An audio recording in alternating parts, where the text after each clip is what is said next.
नमस्कार दोस्तों। 10 नवंबर 2025 की शाम 6:45 पे दिल्ली के लाल किले के पास सुनहरी मस्जिद की पार्किंग लॉट से एक Hyundai i20 कार बाहर निकलती है। यह कार यू टर्न लेकर सामने वाली सड़क पर आती है और बिल्कुल शाम 6:52 पर रेड फोर्ट मेट्रो स्टेशन के गेट नंबर 1 के पास एक रेड लाइट पर रुकती है। कुछ ही क्षण बाद एक जबरदस्त धमाका होता है। धमाका इतना तेज था कि पास खड़ी कम से कम 6 गाड़ियों और कई ऑटो रिक्शा आके चपेट में आ जाते हैं। मेट्रो के एंट्री गेट का शीशा टूट जाता है। दूर खड़ी गाड़ियों के भी शीशे टूट जाते हैं। 150 मीटर तक मलबा उछलकर गिरता है। उस समय 2 लोग इत्तेफाक से उस एरिया में वीडियो बना रहे थे, इसीलिए हमारे पास ब्लास्ट की 2 वास्तविक फुटेज फिलहाल मौजूद है।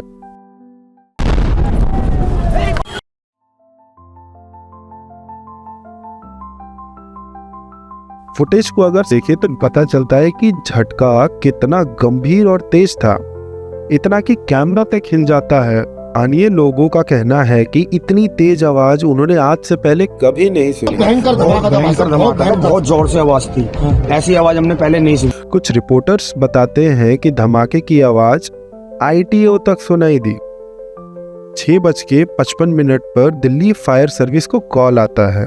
7 फायर ब्रिगेड तुरंत भेज दिए जाते हैं। लगभग 7 बजे पुलिस और 7:15 तक एम्बुलेंस मौके पर पहुंच जाती है। कुल मिलाकर 20 से ज्यादा लोग घायल हुए। लोकनायक जयप्रकाश अस्पताल में इलाज के दौरान कुछ लोगों की मौत भी हो जाती है। अब तक की जानकारी के अनुसार इस हादसे में लगभग 13 लोग अपनी जान गंवा चुके। घटना के तुरंत बाद बम डिस्पोजेबल स्क्वाड, फॉरेंसिक टीम, उसके बाद NIA और NSG भी मौके पर पहुंच गए और अब सरकार की तरफ से आधारिक रूप से यह पुष्टि कर दी गई है कि यह ब्लास्ट एक टेररिस्ट इंसिडेंट था, यानी यह एक सुनियोजित आतंकी हमला था। प्रधानमंत्री नरेंद्र मोदी ने कहा है कि इसके पीछे जो भी लोग हैं उन्हें बख्शा नहीं जाएगा। इसके पीछे के षड्यंत्रकारियों को बख्शा नहीं जाएगा। वही गृह मंत्री अमित शाह ने बयान दिया है कि हमले के जिम्मेदार लोगों को सबसे कड़ी सजा दी जाएगी। इसी दिन 10 नवंबर को जम्मू कश्मीर और हरियाणा पुलिस ने मिलकर कश्मीर के 2 डॉक्टरों को गिरफ्तार किया था। इन पर आरोप था कि ये पाकिस्तान समर्थित आतंकी संगठनों से मिले हुए हैं। कुछ समय पहले श्रीनगर के नौगाम इलाके में जैश सपोर्टर्स ने पोस्टर्स लगाए थे जिनमें पुलिस और सेना को खुली धमकी दी गई थी। जांच में इस मामले से जुड़े कुछ लोगों के नाम आए, जिसमें आदिल का नाम शामिल था। उसे सहारनपुर यूपी के एक अस्पताल से गिरफ्तार किया गया। जब पुलिस ने अनंतनाग के गवर्नमेंट मेडिकल कॉलेज में उसका लॉक खोला तो अंदर से AK-47 राइफल बरामद हुई। इसे साफ हो गया कि यह कोई छोटा नेटवर्क नहीं था। आदिल की जानकारी के आधार पर पुलिस पुलवामा के मुजामिल तक पहुंची। मुजामिल फरीदाबाद की अल फला यूनिवर्सिटी में पढ़ाता था। उसे करीब 10 दिन पहले हिरासत में लिया गया था। उसने पूछताछ में बताया कि उसने फरीदाबाद में एक किराए का घर ले रखा है। जब पुलिस उस किराए के घर पर पहुंची तो अंदर का दृश्य चौंकाने वाला था। लगभग 350 किलो संदिग्ध विस्फोटक। आगे के छापों में यह संख्या बढ़कर लगभग 3000 किलो तक हो गई। अमोनियम नाइट्रेट जैसी सामग्री, एक पूरे IED मॉड्यूल जैसा सेटअप। घर में कुछ उपकरण भी मिले, जैसे टाइमर्स, कई सारी बैटरियां, रिमोट डिवाइस, भारी धातु, इलेक्ट्रॉनिक वायरिंग और मैगजीन्स।